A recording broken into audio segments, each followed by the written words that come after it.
నమస్కారం. Welcome to Radha's ప్రాచీన ప్రాంగణం. Happy mother's day to you all. అమ్మతో ఒకరోజు. అవునండి, నేను మదర్స్ డేని పాజిటివ్గా, సపోర్టివ్గా మాట్లాడతాను. ఎందుకంటే మన భారతదేశానికి భారతమాత అని పేరు. అంటే మన దేశానికే తల్లి పేరు ఇచ్చాం, తల్లి స్థానాన్ని ఇచ్చాం. అంటే మనకి, మన భారతీయులకి తల్లి అనేది ఒక ఎమోషనల్ పాయింట్ అండి.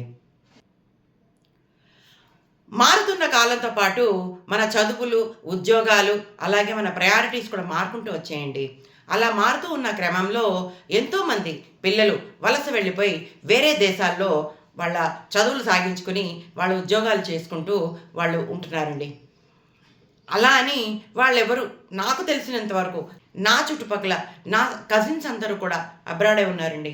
నేను చూసిన అనుభవాన్ని మీతో షేర్ చేసుకుంటాను.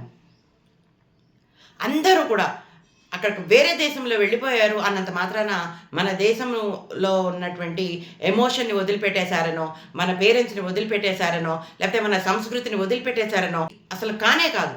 నేను చూసినంత ప్రకారం అక్కడికి వెళ్ళి మన ఇండియన్ కల్చర్ని వాళ్ళు ఇంకా పెంపొందిస్తున్నారు.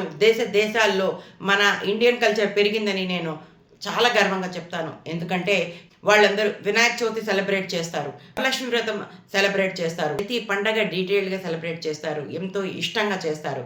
ఎందుకంటే ఈ వాట్సాప్ గ్రూపుల పుణ్యమా అని మా అందరితోటి కూడా వాళ్ళు టచ్లోనే ఉన్నారండి. ఎవ్వరూ టచ్ వదిలేయలేదు.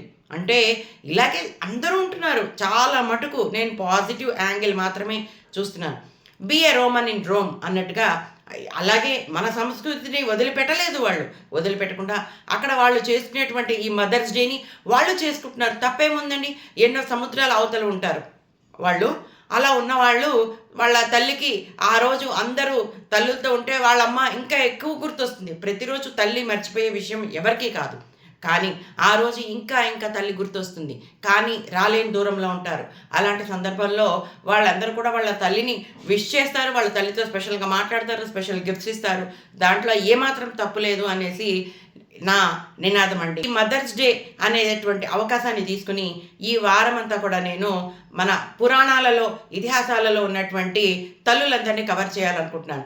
ఈ వీక్ మొత్తం మదర్స్ డే నేను సెలబ్రేట్ చేయాలనుకుంటున్నాను. మనది ఎమోషనల్గా మనం తల్లికి చాలా కనెక్ట్ అయిపోయి ఉంటాం. అలాంటిది ఈరోజు మొట్టమొదటిగా నేను నా తల్లి గురించి చెప్తాను. ఎంతో గర్వంగా చెప్తాను. నా తల్లి ఇలా జీవించు, ఇలాగే ఉండు, ఇలాగే చేయని తను ఏ రోజు చెప్పలేదు. మమ్మల్ని ఎంతో కష్టపడి చాలా డిసిప్లిన్గా పెంచిందండి. అంటే ఒక ఏజ్ వచ్చేదాకా నాకు తెలిసి, నాకు 18 సంవత్సరాలు నిండిన తర్వాత నా తల్లి నన్ను ఒక మాట తిట్టడం కూడా నాకు తెలియదండి. అప్పటిదాకా ఎంత స్ట్రిక్ట్గా ఉండేదో ఆ టైం తర్వాత ఇలా ఫ్లిప్ అయింది. నాకు అప్పుడు ఆ విషయం తెలియలేదు. ఈ రోజున నేను ఒక మదర్ అయినప్పుడు నాకు అర్థమైంది. మా అమ్మ నాతో అంత స్ట్రిక్ట్గా ఉంది కాబట్టే నేను అంత డిసిప్లిన్గా ఉండగలిగాను, నేను అంత బాగా పెరగగలిగాను ఆమె చేతిలో అని చెప్పేసి నాకు అర్థమైందండి.